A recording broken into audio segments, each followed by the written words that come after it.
Why is 1 US dollar equal to 153 Japanese yen, but only 0.9 euros? Why doesn't every country just print money and become rich?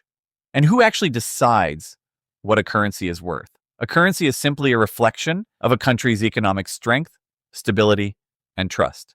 Exchange rates are like a live scoreboard of how the world sees each economy. Earlier, money was backed by gold. Money in those days was not trust. Money was metal. This system was called the gold standard. And for a long time, the entire world ran on it. Today, money is called fiat currency, which is just a sophisticated way of saying this has value because the government says it has value. No gold, no silver, no physical backing, just authority and belief. Under the gold standard, governments could only print as much money as the gold they had stored. If a country had 1 ton of gold, it could only issue currency equal to that value. This kept money limited. It prevented governments from printing endlessly. It controlled inflation naturally. And most importantly, it built global trust. Because every currency note represented something real. But there was a problem. Gold does not grow. Economies do. As countries expanded, traded more, built industries, and populations grew, they needed more money to circulate. But gold supply could not keep up. So money became a bottleneck for growth. The world needed a more flexible system. In 1971, the United States made a historic decision. President Nixon removed the dollar from the gold standard, and slowly, the entire world followed. From that moment, money was no longer tied to gold. Money became fiat, and the global financial system changed forever.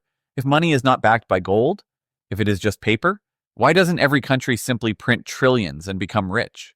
Why doesn't the government just make everyone a millionaire? What stops them? This is where the real understanding begins.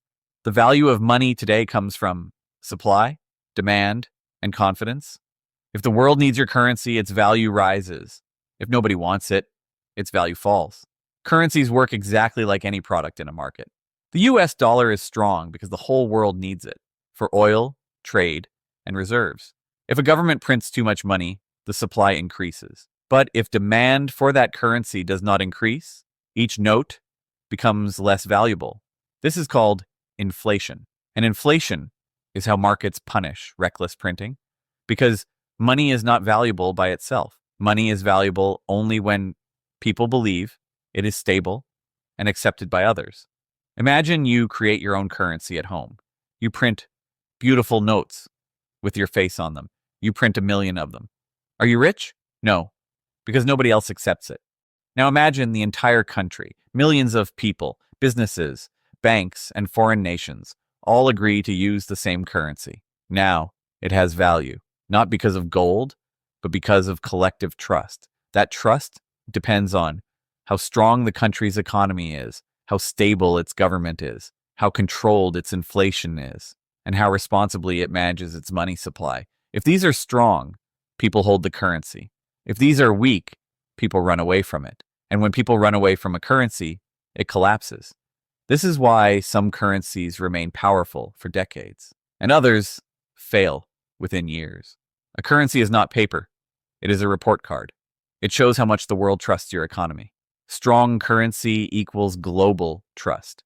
For more such straight-to-the-point videos, please subscribe to the channel.